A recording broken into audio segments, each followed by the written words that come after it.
बहन श्री के वचनामृत बोल नंबर 41, 42, 43, 44, 45, तारीख 1/12/99।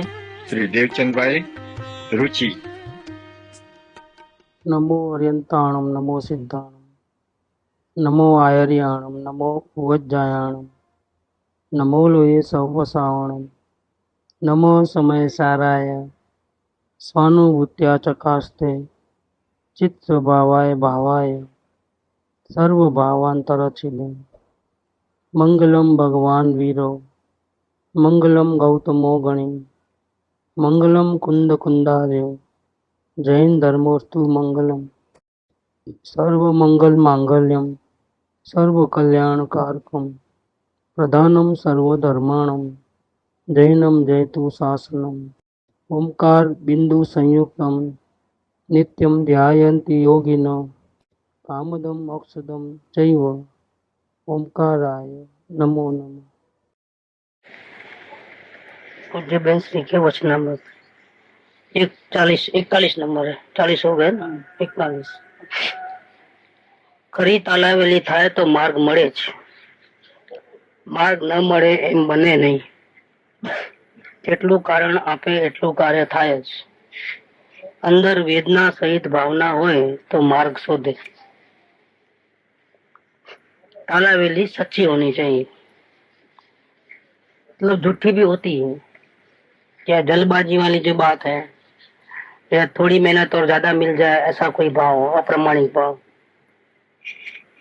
संवेदन सभी को चाहिए, सभी को आत्मा का अनुभव करना है, लेकिन उसके लिए जो अभिप्राय छोड़ने पड़ते हैं वो छोड़ने के लिए जीव तैयार नहीं है। तो धर्मों के क्षेत्र में वो उसको ऐसा रुचि दिखाता है, लेकिन वो रुचि सच्ची नहीं है, क्योंकि साथ में मलिन भाव भी पड़ा हुआ है, अभिप्राय छूटता नहीं है।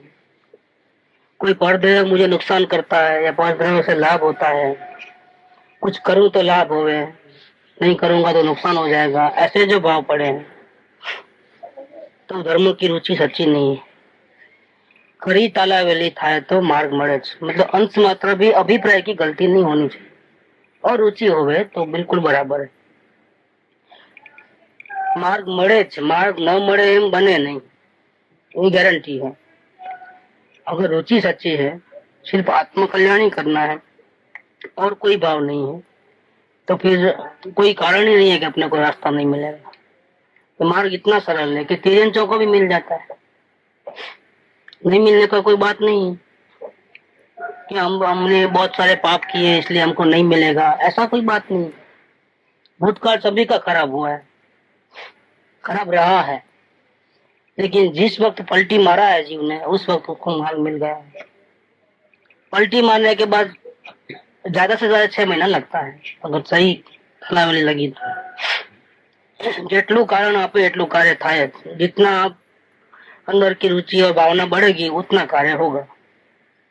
उसमें कहीं अधूरास आ गई, कहीं कमी आ गई, ऐसा कुछ हुआ, आत्म कल्याण का भी भाव है, दूसरा भी कोई भाव है, तो फिर कार्य नहीं होगा। अंदर वेदना सहित भावना हो तो मार्ग शोधे। भावना भी वेदना सहित। वेदना क्यों? कि भावना हमने की, लेकिन हमारी पुरानी जो आदत है, गलतियां हैं, जो उल्टे अभिप्राय पड़े हुए, उस अनुसार तो विकल्प तो आएंगे ही आएंगे, अच्छे बुरे भाव होंगे ही होंगे। तो अंदर वेदना सहित भावना हो तो मार्ग शोधे। अब वेदना कैसे होती है कि भाव तो गलत हो रहे हैं, वो मालूम भी पड़ रहा है अवलोकन में, और आत्म कल्याण की रुचि भी है, और वो भाव आत्म कल्याण को बाधा पहुंचाने वाले हैं, इतना सब मालूम है। लेकिन शर्त ये है कि आप एक भी भावों को हटाना नहीं, पलटाना नहीं। इसका मतलब कि दुश्मन को भी हटाना नहीं, ऐसा होगा तो इसकी पीड़ा बहुत ज्यादा होती है कि दुश्मन के साथ में भी नहीं रहना है और दुश्मन को हटाना भी नहीं है। एक ऐसी पोजीशन है ये वेदना उत्पन्न करती है। नहीं कहते कह नहीं सकते, सह नहीं सकते, ऐसी जो सिचुएशन आती है कभी कभी, तो कुछ बोल भी नहीं सकते और सहन भी नहीं कर सकते, सहन नहीं होता है। ऐसी स्थिति है कि आत्म भावना को रोकने वाली, आत्म भावना को हानि पहुंचाने वाले पुरानी आदतवश कुछ भाव भी हमारे होते हैं। आदतवश, प्रकृति का दोष हो या और कोई भी हो, गुस्सा आ जाए, माया कपट हो जाए, मलिन परिणाम हो जाए, ऐसे परिणाम भी हो जाते और उसको हटाना भी नहीं है, सिर्फ देखना है, तो बहुत घबराहट हो जाती है। तो भावना ऐसी घबराहट वाली होनी चाहिए, भावों को हटाए भी नहीं, अवलोकन चालू रहे और फिर भी वो भाव हुआ है नहीं, अंदर में आत्मा निषेध करता रहे, फिर भी नहीं निकले तो अंदर से वेदना होवे। ऐसी भावना जिसको होती है वो, ऐसी तड़पन जो होती है उसको ज्यादा दिन तक रख नहीं सकता। ये तड़पन ऐसी होती है कि कभी कभी जीव चाहता है कि इससे तो मर जाना अच्छा। वो तड़पन बहुत मात्रा बढ़ जाती है, तब ऐसा होता है जीव मरने को भी तैयार हो जाता है। अब ये जो मरने को जीव तैयार हो जाता है ये बहुत अच्छी निशानी है। मरने को कौन तैयार होता है? मरना मतलब क्या कि सारे संबंध छूट गया। मरने का मतलब क्या हो गया? कोई आदमी की मौत आती है तो क्या होता है? सारे संबंध दुनिया के जो होते हैं, पद प्रतिष्ठा, सामाजिक स्टेचर होता है, पारिवारिक स्टेचर होता है, अपनी जो अभी तक मेहनत करके जो भी कुछ इकट्ठा किया होगा, किराया जो भी होगा, सब जीरो करने का टाइम आ गया। सारे संबंध छूटे, सारे रिश्ते नाते खत्म। अब ये वेदना इतनी बढ़ गई अंदर से, क्यों चाहता है कि इससे तो मर जाऊं तो अच्छा। तो इसका मतलब क्या है कि ऐसा भाव ये सूचित करता है कि उसको अब किसी में भी कोई रस नहीं है। मतलब है तो वो जिंदा, सांस तो ले रहा है, या कि मरने की इच्छा की तो कोई मर नहीं जाता है कोई, क्योंकि मरेगा कब? आयु कर्म खत्म होगा तो मरेगा, तो एक सेकंड भी नहीं रहेगा। और आयु कर्म जब तक है तब तक मरने के बाद चाहे जितने करो, मरने वाले नहीं हो। तो फिर मरने का ये वेदना इतनी हो गई, इतना जो सहन नहीं होती है, तो मरने का भाव आता है। तो फिर ये मरने का भाव कैसा है कि बहुत हेल्पफुल भाव है। हेल्पफुल भाव मतलब क्या कि ऐसे भावना से आपकी संसार की सारी रुचि खत्म हो जाएगी, जो जरूरी है। आत्म कल्याण करने वाले जीवों को चाहिए कि सिर्फ आत्मा में ही रुचि रहे और कहीं से भी रुचि न रहे, तो वो बहुत जरूरी है। तो ऐसी अवलोकन करते करते, किसी भी विभाव परिणाम को नहीं हटाते हुए और उसका निषेध और दुख बढ़ते बढ़ते ये स्थिति आवे कि कहीं भी अच्छा नहीं लगे, कोई वस्तु सुहाए नहीं, कहीं दिल न लगे, रातों की नींद भी हराम हो जाए, और कैसे छूट जाऊं, कैसे छूट जाऊं, कैसे छूट जाऊं, इसकी एक धुन लग जाए। और वो अगर वो परमात्मा मिले तो मरने को भी तैयार हो, मर के भी परमात्मा को प्राप्त करना है, ऐसी जो हालत बनती है वो सच्ची भावना है। तो ऐसी वेदना वाला जीव तो मार्ग को ढूंढ ही निकालता है। तो ये छोटा सा बोल 3 लाइन का, ऐसा कभी नहीं होता है कि सच्ची लगन न लगे और मार्ग न मिले, मिलने ही मिले। खरी तालावेली थाय तो मार्ग मरे, मार्ग न मरे एम बने नहीं। मतलब विश्वास रखने की बात। जगत में भी जी विश्वास तो रखता ही है, डॉक्टर का विश्वास रखता है और दवा की गोली का भी विश्वास रखता है कि इससे अच्छा हो जाएगा। ऐसे यहाँ पर भी, और माल बेचने जाता है तो कस्टमर के ऊपर भी विश्वास रखता है कि नहीं, इसकी दुकान है, माल देंगे तो कहीं भाग नहीं जाएगा, देर सवेर भी पैसे आ जाएंगे करके वो देखे। पूरा दुनिया के जो व्यवहार चलते हैं ज्यादातर तो विश्वास पे चलते हैं। अगर आप किसी पे विश्वास नहीं करते तो कोई आपके ऊपर भी विश्वास नहीं करता, और नेचर जमता ही नहीं। और आप ऐसे लोगों का व्यवहार ज्यादा चलता भी नहीं। जो विश्वास ट्रस्ट पे चलता है तो उसका धंधा बहुत ज्यादा हो जाता है। विश्वास नहीं करता है, नहीं बिल में ही माल दूंगा, पेमेंट में ऑन द स्पॉट चाहिए, चेक चाहिए, वो चाहिए, जाओ यार तुम्हारा काम नहीं है, चिंता का टैक्स कौन भरेगा, चिंता ही बोल लेते हैं, तुम्हारे से कम में वो कई देने वाले पड़े, उसको नहीं चलता है। यहाँ पर भी भरोसा, ऐसा कभी नहीं सोचना कि मुझे रास्ता नहीं मिलेगा। तो रास्ता तो हर एक को मिलेगा, हर एक में शक्ति है, सभी परमात्मा है और सभी को आत्मज्ञान हो सकता है। बात ये है भरोसे की, कभी भी निराश नहीं होना, ये बात कहते हैं। जरूर रास्ता मिलेगा। जरूरत क्या है फिर फिर हमको नहीं मिल रहा ना, नहीं मिल रहा, उसका कारण ये है कि सच्ची तालावेली नहीं है, सच्ची लगन नहीं है। इसलिए ऐसा मत बोलो कि मिलेगा कि नहीं मिलेगा, मिलेगा तो जरूर मिलेगा ही, लेकिन ऐसा कभी नहीं होगा कि हमारी गलती होगी और हमको मिल जाएगा, ऐसा नहीं होगा। इसलिए हमेशा गलतियों को ढूंढना और उसका ज्ञाता दृष्टा हो जाना गलतियों का भी, और वेदना चाहे जितनी होने देना, अपना ज्ञाता दृष्टा अपना नहीं छोड़ना, ये यही भावना बढ़ाने का काम। तो खड़ी तालावेली हो तो मार्ग मिले ही मिले, मार्ग नहीं मिले ऐसा बने ही नहीं। जितना कारण देगा इतना कार्य होगा। देखते देखते घबरा घबरा करके अवलोकन छोड़ देता है तो फिर साधना अधूरी है। हमसे देखा रह जाता है, हमको बहुत घबराहट होती है, जी घबराता है, इसलिए अवलोकन नहीं कर सकते, फिर उधर उधर रस ले लेते हैं। क्या करे, सर फटने लगता है। मैं फटनेगा नहीं कुछ सर, आपका मिथ्यात्व गल जाएगा। क्या होगा? मिथ्यात्व गल जाता है। इसकी वो वेदना उसकी है, मिथ्यात्व गलने की वेदना। और आपको लगता है कि क्या हो जाएगा, क्या हो जाएगा, इतना सर में तकलीफ है, इतना भारी भारी हो गया है, इतनी बेचैनी हो गई तो मेरा क्या हो जाएगा। कोई हार्ट अटैक नहीं हो रहा है, कुछ होने वाला नहीं है, होगा क्या होगा, आपका मोह खत्म हो जाएगा। इसलिए घबरा करके अवलोकन छोड़ना होता है, वो ठीक नहीं है। घबराहट तो जरूर होगी होगी होगी, अवलोकन करे और घबराहट नहीं हो ऐसा बन ही नहीं सकता। यहाँ तक कि मृत्यु तुल्य वेदना भी होगी तो वो सब सहन करते हुए भी अवलोकन नहीं छोड़ना, चाहे इतनी जितनी गड़बड़ हो जाए तो भी अवलोकन नहीं छोड़ना है। ये क्या होता है, वो सहन करने की आदत नहीं है, इसीलिए वो अवलोकन छोड़ देता है, मेरे से नहीं होगा, ये बहुत कठिन रास्ता है, वैसा है। आप तो बोले सरल है, 6 महीने में हो जाता है, फिर हमको तो इतना तकलीफ होती है। तकलीफ तो होगी होगी, लेकिन आप अगर ज्ञाता दृष्टा भाव में रहोगे तो कार्य होगा। जितना कारण दोगे उतना कार्य होगा। आधे रास्ते पे चले तो आधे रास्ते तक पहुंचोगे, फिर आगे नहीं बढ़ोगे। और चलते ही रहोगे, पूरा काम पूरा करोगे, अपना पुरुषार्थ पूरा करोगे तो कार्य होगा ही होगा। अंदर वेदना सहित भावना हो तो कार्य मार्ग शोधे ही शोधे।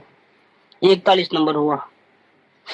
अब 42 नंबर, यथार्थ रुचि सहित के शुभ भाव वैराग्य और उपशम रस से तरबोल होते हैं, और यथार्थ रुचि के बिना वही के वही शुभ भाव लुखे होते हैं, चंचलता वाले होता है।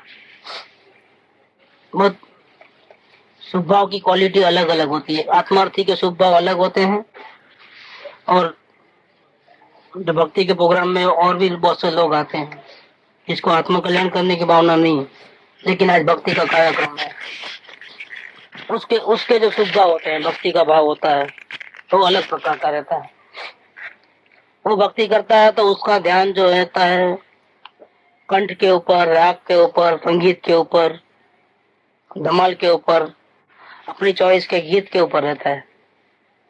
और रुचि वाला जो जीव होता है उसको तो हर एक भजन में अपने भाव, उसके जो लिखावट है, जो गीत की लिखावट, उसके जो भाव है, भाव के ऊपर वजन जा करके वितरागता बढ़े, शांति बढ़े, आत्म भावना बढ़े, इस प्रकार के उसके भाव रहते हैं।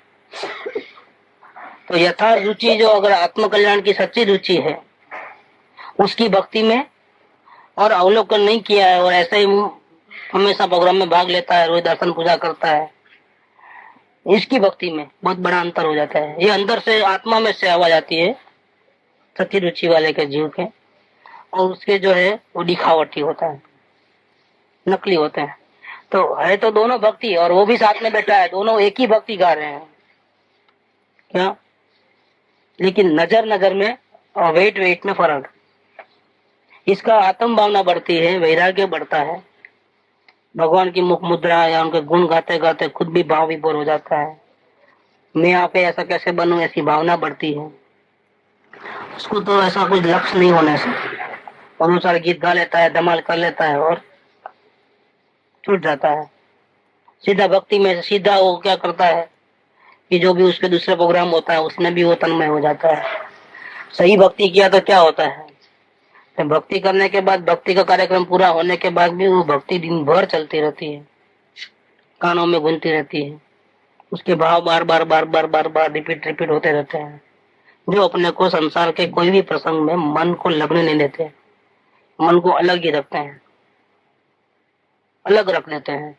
ये भक्ति का प्रताप है। अगर सही भक्ति किया गया, अंतर भावना से किया, तो दिन भर उसका असर रहता है,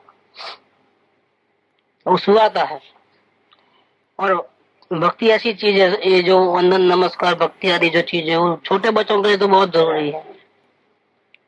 उसका तो हृदय कोमल होता है और जो भी संस्कार है उसको बहुत जल्दी से ग्रहण कर सकता है, कोरी पाटी रहती है उसको। अगर इस प्रकार की भक्ति अगर सुनने में आवे और उसमें शामिल किया जाए तो उसका अंदर का आत्मा भी पवित्र हो जाता है, मतलब विचार जो है उसके शुद्ध हो जाते हैं, उसको पापों का डर लगता है, आत्म कल्याण करने की भावना बढ़ती है, देवगुरु शास्त्र की महिमा आती है। ये अपने आप बचपन से संस्कार ऐसे पड़ जाते हैं। तो छोटे बच्चों के लिए तो ये, क्योंकि वो तत्व ज्ञान की बातें समझेगा नहीं, लेकिन ये बात जो है, गीत वगैरह रहते हैं, प्रभु भजन होते हैं, वो तो बहुत ग्रास्पिंग कर लेता है। छोटे बच्चों को पढ़ना लिखना नहीं आता है, लेकिन पहले से ही नर्सरी ये जो पोएम्स रहते हैं वो क्यों कंठस्थ होना इजी है बिल्कुल। उसको बोलो लिखो तो नहीं लिख सकेगा, जैक एंड जिल तो लिख नहीं पाएगा, अगर लिखा होगा तो पढ़ भी नहीं पाएगा, लेकिन वो आगे से ही पहले से ही उसको पूरा कहा, जो जिसको गीत होता है वो पूरा से याद रहता है। ऐसे भक्ति में उसका दिल लग जाता है, संस्कार अच्छे हो जाते हैं। तो यथार्थ रुचि सहित के जो शुभ भाव होते हैं वो वैराग्य वाले होते हैं, संसार की रुचि को तोड़ने वाले होते हैं और उपशम रस से तरबुल होते हैं। और यथार्थ रुचि के बिना वही के वही शुभ भाव लुखे होते हैं, मतलब इसकी असर गहराई तक नहीं पहुंचती है, ऊपर ऊपर जाती है और चंचलता वाले होते हैं। ज्यादा देर तक लंबी एक आध दो भक्ति ज्यादा चले गई तो परिणाम मुझे नहीं होगा। उसकी एक लिमिट है, आधा घंटा घंटा, बस घंटा होता ही बहुत देर हो गया, बहुत हो गया, अब नहीं अब नहीं अब नहीं, ऐसा होता है। यहाँ से निकला लें तो कब भक्ति का कार्यक्रम पूरा हो गया, आधा घंटा घंटा तो रहता है, शुरुआत का जो चक्कर रहता है वो उतना तो उसके परिणाम पहले से एडजस्ट करके आया है तो उतना तो शांति से रहता है। लेकिन वहां से फिर एक भक्ति ज्यादा कोई बोलता है, कुर्सी लगा देंगे वो, तो आधा घंटा घंटा तो उसका दिमाग पहले से प्लानिंग करके आया है तो ठीक रहता है। लेकिन फिर एक आध भक्ति ज्यादा कोई बोलता है तो उसको वहीं नफरत चालू हो जाती है, वहीं उसके परिणाम ऊंचे नीचे हो जाते हैं। कोई भी पूजा हो, भक्ति हो, कोई भी हो, तो उसके परिणाम ऊंचे नीचे हो जाते हैं। कब यहाँ से छूटूं, बस कितना कितना एक क्रियाकांड लगता है, बोझा लगता है, क्या लगता है, रूटीन लगता है, क्रियाकांड लगता है। तो वहां फिर वो क्या करेगा, इसे तो अवलोकन अच्छा है, ये क्या है, सब धमाल लगा के बैठे हैं, नाटक लग रहा है, चावल चढ़ाना नहीं, वो करना नहीं, ऐसा करना नहीं, तो उसको एक बोझा रूप लग जाता है। तो ऐसे आत्म कल्याण की भावना बिना के जो भी क्रियाकांड होते हैं पूजा भक्ति के, वो लुप्के होते हैं और चंचलता वाले होते हैं, वहां मन नहीं लगता है। तो यथार्थ रुचि वाले की बात यहाँ पर, स्वभाव की बात की 42 नंबर में। आपने कि वहाँ पर बैठे थे, उसके परिणाम खराब होते, वहीं बैठे बैठे, वो बैठा भी है अभी, शर्मा शर्मी उठ तो नहीं सकता है, लेकिन परिणाम का के बदले में अवलोकन, हाँ इसे वाले अवलोकन करो, इससे वाले को तत्व ज्ञान की चर्चा करूँ तो अच्छा, और भक्ति का निषेध चल रहा है। भक्ति से अवलोकन तो अच्छा ही है, अच्छा है। अच्छा है तो वहाँ बैठे बैठे करे, लेकिन भक्ति का निषेध क्यों? निषेध नहीं करना। अवलोकन तो वहाँ बैठे बैठे भी कर सकता है, वहीं पर बैठे बैठे, नहीं तो उसमें क्या हो गया, निषेध करके, भक्ति का निषेध करके अवलोकन क्यों? आप अवलोकन करो ना, कौन खुले से मना कौन थोड़ी करता है। हर चीज से। कभी कभी ऐसा होता है कि भक्ति जो कराने वाले हैं उसके भाव यथार्थ रुचि सहित नहीं होते हैं, तो उसकी भक्ति में कोई दम ही नहीं होता है। भले राग इतना अच्छा हो, सब कुछ अच्छा हो, लेकिन उसके अंदर से आत्मा में से आवाज नहीं आती है, समझो, तो फिर वो भाव नहीं, हमारे नहीं उठते हैं, भले भक्ति वही की वही हो, हमारे भाव नहीं उठते हैं तो क्या करें? तो भक्ति का निषेध मत करो। और वो तो यथार्थ रुचि बिना भावना बिना भक्ति करता है, दर्शन पूजा बिना रुचि के करता है, और हम जो है रुचि सहित करते हैं, तो दोनों की रुचि और दोनों के विचार मिलते जुलते नहीं होते हैं, तो फिर क्या करें ऐसी स्थिति में? तो भक्ति का निषेध मत करो आप, आप अपने अवलोकन में वहां भी रह सकते हो, आप अपने अवलोकन में रहो। तो क्या होता है कि आप स्टेप ऊपर आए, नहीं तो क्या होता है भक्ति छूट करके बाहर चले जाते हो, और भक्ति अच्छी नहीं लगती है तो भक्ति में इंटरेस्ट मन नहीं लगता है, तो इसका सहारा छोड़ करके आप अवलोकन के सहारे गए, ज्ञान का सहारा ले लिया, क्या मन का सहारा छोड़ करके ज्ञान का सहारा लिया, देव गुरु शास्त्र का सहारा छोड़ करके ज्ञान का सहारा लिया, तो एक स्टेप ऊपर आ गए आप, तो वो आपके काम की हो गई, आप अपनी रुचि अनुसार अपने गठन कर लिए वहां पर। तो इसीलिए वो क्या ना कि यथार्थ रुचि सहित के जो सुख भाव भक्ति पूजा आदि वो क्या होते हैं, वैराग्य और उपशम रस से तरबल होती है। उसमें राग नहीं है कि द्वेष हो जाए, उपशम रस है। भक्ति में राग होवे तो राग बिगड़ जाएगा तो भी तकलीफ हो जाएगी। या कोई 10 जने सही ढंग से गाते हैं, एक जना जो गाता है वो उल्टे राग से गा रहा है या अलग ढंग से गाता है, तो उसमें तो वो उसको विरोध आएगा ही आएगा। तो अपन समझा करके बोले कि भाई आपका आवाज अलग पड़ता है तो आप मन में गाइए, गाने का निषेध नहीं है, लेकिन जोर से गाने से आवाज ताल नहीं मिलता है, तो आप मन में गाना ताकि किसी को तकलीफ ना हो। लेकिन उसका निषेध तो नहीं होना चाहिए कि वो नहीं गाया तो अच्छा, ऐसा नहीं होना चाहिए। तो यथार्थ रुचि सहित के सुख भाव वैराग्य और उपशम रस से तरबोल होते हैं, और यथार्थ रुचि के बिना वही के वही सुख भाव, वो तो पैटर्न है एक पूजा भक्ति, और जो भी वही के वही गीत रहते हैं, कोई नए नए गीत एक आधे 2-4 हर महीने ऐड होते रहते हैं, बाकी तो क्या वही के वही एक रूटीन पैटर्न हो गई है। पूजा में भी जो रूटीन पैटर्न है वही चलती, और तरीका भी वही का वही चलता है, वो बदलता नहीं है। लेकिन वही के वही शुभ भाव, वही के वही गीत बार बार गाने से भावना बढ़ती है, और वही के वही गीत बार बार गाने से इंटरेस्ट खत्म हो जाता है, रुखी हो जाती, क्रियाएं पूरी में रस बिना के हो जाती है, एक जबरदस्ती जुड़ना पड़ता है, ऐसा हो जाता है। और एक में जब भी वही के वही भले हो, जब भी जुड़ो तब वापिस मन ताजा कर देती है, आत्म भावना को बढ़ा देती है, वैराग्य को बढ़ाती है। मुनियों की अपन भक्ति लेते हैं तो जितनी बार गाओ तो अपने को एकदम महिमा बढ़ जाती है साधकों, ऐसा रहता है। तो यथार्थ रुचि वाले और यथार्थ रुचि बिना के जो भाव भक्ति में पद फर्क रहता है। अब 43 नंबर, आत्मा की रुचि कैसी होनी चाहिए, उसका बहुत सुंदर दृष्टांत दिया है यहाँ माता जी ने, जो बहुत प्रैक्टिकल भी है।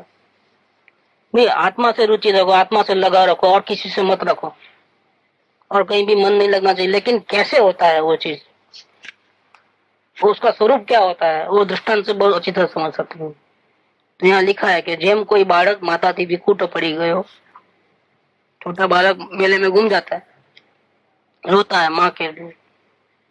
ऐसे परिवार में बाप भी है, भाइयां भी है, बहना भी है, लेकिन वो याद किसको करेगा जब अलग हो जाएगा तब। तो माँ से बहुत लगाव रहता है, नेचुरल है, वो माँ को याद करेगा ही करेगा। जेम कोई बालक माता थी विकूटो पड़ी गयो हो, इन्हें पूछिए, इसको पूछते हैं आजू बाजू वाले या पुलिस पूछता है, ढूंढते हैं क्यों रो रहा है, तुम्हारा नाम क्या है, तो वो क्या बोलेगा, मेरी बाह। तेरा गांव क्या, कहाँ रहते हो, मेरी बाह। तेरे माता पिता कौन, मेरी बाह। एम जेने आत्मानी खरी रुचि थी ज्ञायक स्वभाव प्राप्त करવો છે, मतलब रियल इंटरेस्ट है जिसको आत्म कल्याणी करना है, तो उसको पूछेंगे कि ये चाहिए क्या, तो चाहिए नहीं चाहिए नहीं, उसका तो अंदर में जो धुन चलती है वही मेरा आत्मा मेरी शांति, मेरा आत्मा मेरी शांति। उसने ऐसा क्यों किया, इसने ऐसा क्यों किया, उसको ऐसा करना चाहिए था, उसको ऐसा करना चाहिए था, मुझे ऐसा करना है, अब से मैं ऐसा करूंगी, वो तो सब पंचायती खत्म हो गई बात। उसको तो एक ही सोचता है, क्योंकि जो काम करना है वो करना है। जब तक वो काम नहीं होवे तब तक दूसरा सूझे ही कैसे, यहाँ जाना है, उधर जाना है, ये प्रोग्राम है, उसकी नौता है, उसकी शादी है, इधर वो है, फलाना है, ढिकड़ा है, शरीर बीमार है, वो बीमार है तो उसको मिलने जाना है, उसका कोई घर में कुछ हो गया है तो उसको मिलने जाना है, फिर मेहमान आएंगे तो मैं कहाँ बिठाऊं, उधर करूं, क्या करूं, कैसा करूं, नहीं, वो कोई पंचायत नहीं चलती। रुचि क्या, स्वरूप क्या होता है, दूसरा कोई दूसरे संबंध में एक भी विचार नहीं, सिर्फ अपने आत्म शांति कैसे होवे वो एक ही विचार है। तो ऐसे जिसको उस आत्मा की सच्ची रुचि लगी है और सच्चा ज्ञायक स्वभाव प्राप्त करना है, क्या प्रॉब्लम क्या है कि परिणमन तो अपना कहीं जाने वाला नहीं है, और नजर भी परिणमन के ऊपर अब तक रही है अनादिकाल से। गड़बड़ कहाँ हुआ है कि परिणमन जिसमें से निकल रहा है, वो जो स्वभाव है, जो मूल, जो ज्ञाता दृष्टा स्वभाव, मूल पदार्थ, उस पर नजर कभी नहीं गई। मतलब अपने आप को हमने कभी पहचाना नहीं। परिणमन को ही देखते रहे, परिणमन में हेराफेरी करते रहे, लेकिन अपने मूल स्वभाव को पहचाना नहीं कभी भी। तो ज्ञायक स्वभाव नहीं मिला है, लेकिन जिसको ज्ञायक स्वभाव की नजर करनी है, उसको प्राप्त करना है, उसको तो हर प्रसंग में ज्ञायक स्वभाव ऐसा ही रटन रहा ही करता है। जानना देखना, और इसमें भी मैं क्या कर रहा हूँ, मैं बुरे विचार आए किसके? आत्मा को आए, परिणाम में गड़बड़ हुई किसके? परिणाम में हुआ कि स्वभाव में हुआ? ऐसा करके परिणाम पर से जो दजर है और जो आकुलता होती है, राग द्वेष होते हैं अन्य जीवों के प्रति, अपने परिणाम के ऊपर फेरफार होती जाती है, तकलीफ होती है, वो सब तकलीफ ज्ञायक स्वभाव के बल से, उसके आधार से वो छोड़ देता है, दूर हो जाती है। तो हर समय हर प्रसंग में ज्ञायक स्वभाव ऐसा रटन रहा करता है, उसकी निरंतर रुचि और भावना रहती है। ज्ञायक स्वभाव की रुचि और भावना रहती है, तो सारे करना धरना, इधर जाना उधर जाना, सब खत्म, मिट जाता है। कोई प्लानिंग नहीं रहती। अपना जो मेन टारगेट है वो पहले नजर में रखना है, दूसरा सब भूल जाने का है। तो सच्ची रुचि वाले को तो ऐसा होता है, जैसे छोटे बच्चे माता से अलग हो गया तो उसको कुछ भी पूछो तो मेरी माँ ऐसा ही करता है। उसको नाम भी मालूम है, लेकिन वो इतना घबरा गया है माँ के बिना, उसको नाम नहीं सुनता है। अंदर में जो धुन चलती है मेरी माँ, उसको ही सामने नहीं है, लेकिन आंखें माँ को देखने के लिए तरस रही है। माँ मिलेगी फौरन भाग जाएगा, वो पकड़ लेगा माँ को। क्या इतना वो तरस गया है, मन में भी वही माँ बसी हुई है, पूरा माँ, क्योंकि वो एक ऐसा अलग नहीं रह सकता उसके बिना।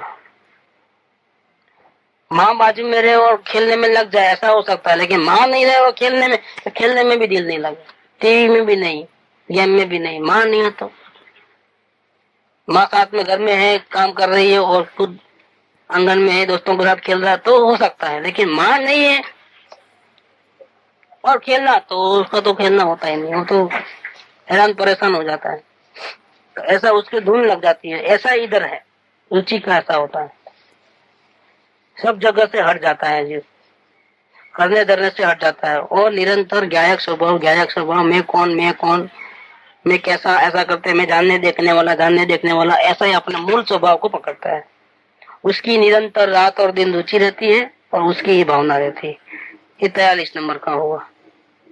अब 44 नंबर, सब रुचि के बोल अच्छे हैं, ये भी 44 नंबर में भी वही बात है कि रुचि में खरेखर પોતાને જરૂરિયાત લાગે તો વસ્તુની પ્રાપ્તિ થયા વિના રહે જ નહીં, એ વાપસ ગારंटी आई। तो आत्मा मिलेगा कि नहीं मिलेगा वो क्वेश्चन ही नहीं है, आत्मा तो मिलेगा ही मिलेगा। तो फिर नहीं मिलता है ना हमारे को, तो फिर क्या समझना हमारे को, रुचि में गड़बड़ है, ऐसा लेना। इसलिए मिलेगा कि नहीं मिलेगा वो विचार नहीं करना, वो विचार गलत है विचार। हम हमारे अभिप्राय कैसे ठीक करें, हम हमारी गलतियों को कैसे सुधारें, हमारा समर्पण भाव आत्मा की तरफ कैसे हो। अगर आत्मा की तरफ न होता हो तो और एक चांस है, सदगुरु की तरफ समर्पण भाव कैसे हो। हम सदगुरु की कितनी बात मानते हैं, कौन सी बात नहीं मानते हैं। आत्मा नहीं दिखता है, सदगुरु तो दिखते हैं ना, तो उन्होंने जैसा बोलते हैं ऐसा करते हैं क्या हम, तो उसका भी एक हिसाब किताब लगा लेना कि हमने कितनी बात मानते हैं और कितनी बात नहीं मानते हैं। तो लिखे क्या आत्मा की तरफ से बताइए, बराबर है, नहीं होता है तो ये आत्मा की तरफ करो, वो भी बात कौन सिखाता है, सदगुरु। तो सदगुरु फर्स्ट होता है। हाँ। सदगुरु से ही बात सुन के फिर सदगुरु कहे अनुसार आत्मा की तरफ ध्यान लगाता है। वो तो घड़ी घड़ी कहने की जरूरत नहीं, वो तो रूटीन में वो ऐसा ही आता है। आदमी पढ़ा लिखा होता है तो बिना सदगुरु के होता है क्या, टीचर्स वगैरह वो तो गर्भित है, पहले मालूम नहीं है। हाँ। फर्स्ट है वाले को आत्मा के आत्मा के पीछे लगना वो बात सिखाया किसने? तो वो तो गर्भित आ गई वो बात इसके अंदर। तुम आत्मा के पीछे पढ़ो, इसके अंदर सदगुरु के पीछे पढ़ो, वो बात तो अंदर पहले ही आ गई हो। इसके बाद ही आत्मा के पीछे, नहीं तो आत्मा के पीछे पढ़ो किसने कहा? आपको कैसे मालूम पड़ा? इसके अंदर तुम आत्मा के पीछे पढ़ो, इसके अंदर सदगुरु के पीछे पढ़ो, वो बात तो अंदर पहले ही आ गई हो। इसके बाद ही आत्मा के पीछे, नहीं तो आत्मा के पीछे पढ़ो किसने कहा? आपको कैसे मालूम पड़ा कि आत्मा में है? तो रुचि नहीं है तो बात नहीं मानेगा ना। तो वही समझ लेना फिर, बात नहीं मान रहा इसकी। अज्ञानी को अभिमान हो जाता है क्योंकि उसको आगे का पोजीशन नहीं मालूम। वो तो अपने पहले के परिणाम देखता है, अभी के परिणाम देखता है। तो मेरे को तो बस सुधार आया है, मेरे को तो बस शांति मिली है। तो स्वभाव, जो जीवन का संस्कार कुछ बदले हैं, आदतें बुरी निकल गई हैं, अच्छी आदतें आई हैं, ये हमारे स्वभाव में चेंज आने से फिर लोग भी हमारी धर्मात्मा है धर्मात्मा करके तारीफ करते हैं, तो वो अच्छा लग जाता है। क्या ऐसे बाहर के सर्टिफिकेट के आधार पे, अपने ज्ञान की महिमा के ऊपर नहीं, कसाय मंद हुआ इसके आधार पे, दूसरे की तारीफ सुन करके वो अपने को मानता है कि मैं बहुत आगे निकल गया हूँ, तो उसका अभिमान हुए बिना नहीं रहता, क्योंकि वस्तु के अगाध स्वरूप का उसको ख्याल ही नहीं है, उसको तो अनुभूति नहीं। इसीलिए वो बुद्धि के उगाड़ में, यहाँ तक में संतोष में आ गया है, अटक जाता है। ज्ञानी को और मुमुक्षु को तो पूर्णता का लक्ष्य है, उसको तो भगवान बनना है। जब तक भगवान नहीं बनेगा, पूर्ण वितराग नहीं बनेगा, अल्प भी दोष रहेंगे, संजुलन कसाय का भी दोष रहेगा, तब तक उसको चलेगा नहीं। उसको तो पूर्ण जैसा स्वभाव है अंदर में, पूर्ण वितराग, पूर्ण पवित्र, ऐसी परिणति में भी ऐसा इस प्रकार का पोजिशन आना चाहिए। उसको लक्ष्य विषय है, पूर्ण शुद्धता का लक्ष्य है, पूर्ण निर्दोषता का लक्ष्य है। उसको अधूरी शांति नहीं चाहिए, पूरी शांति चाहिए, परमानेंट शांति चाहिए। तो ज्ञानी को पूर्णता का लक्ष्य होने से, पूर्ण शांति चाहिए, ऐसा लक्ष्य होने से, टारगेट में बड़ा टारगेट होने से, अनुभव होते ही थोड़ी शांति मिलती है तो उसको संतोष नहीं होता है, उसको तो और चाहिए और चाहिए और चाहिए। और असल में ये जो व्रत तप नियम पचका अनुव्रत महाव्रत, वो क्यों लेता है वो जी? इतना सहारा क्यों लेता है? क्या कारण है? वो मौन धारण क्यों करता है? निवृत्ति में क्यों रहता है? एकांत में क्यों रहता है? यात्रा में या सत्संग में या फिर देवगुरु शास्त्र के सानिध्य में क्यों रहता है? क्या जरूरत है? सब जीवन में इतना चेंज क्यों आया? क्योंकि वो चाहता है कि मेरी पूर्णता हो गए, मेरे रागों में कम हो गए, राग द्वेष के भावों में, कसायों में कम हो गए, अंतर की शांति बढ़े। ये अंतर की शांति बढ़े, जल्दी से मैं पूर्ण भगवान बनूं, उसकी चाहना में ये सब कुछ हो जाता है। व्रत तप नियम पचकान सामायिक प्रतिक्रमण करना नहीं पड़ता है, उसका तो ध्यान एक ही जगह है, मेरी वितरागता बढ़े, मुझे आत्मस्थिरता बढ़े। वो एक लक्ष्य रहने से बाकी के सब कार्य ऑटोमेटिकली जीवन में परिणमित हो जाता है। ध्यान का अपनी हो जाता है, प्रतिक्रमण भी हो जाता है, तीर्थ यात्राएं भी हो जाती है, भक्ति भाव भी हो जाता है, सत्संग आदि भी हो जाता है, लेकिन उसका ध्यान तो अपनी आत्मस्थिरता आत्म शांति बढ़ाने में ही रहता है, इसलिए एक भी मौका नहीं छोड़ता है। तो व्रत तप अनुव्रत, ये जो नियम प्रतिक्रमण आदि जो होते हैं, जो बाह्य नियम रहते हैं, वो तो अपने आप आ जाते हैं। उसके पीछे आत्म शांति बढ़े वो अभिप्राय रहता है। वो नकल नहीं रहती है कि एक आदमी करता है चलो मैं भी करूं, उसको शांति मिल जाए, शायद मैं भी ऐसा करना शांति मिल जाएगी, ऐसा कभी नहीं होता। खुद की वितरागता शांति बढ़ाने के लिए अपने आप आता है। तो ज्ञानी को पूर्णता का लक्ष्य होने से अंश में रुकता नहीं, इधर भी थोड़ा मिल गया तो बहुत हो गया, अब बस ऐसा वो स्टॉप नहीं हो जाता है।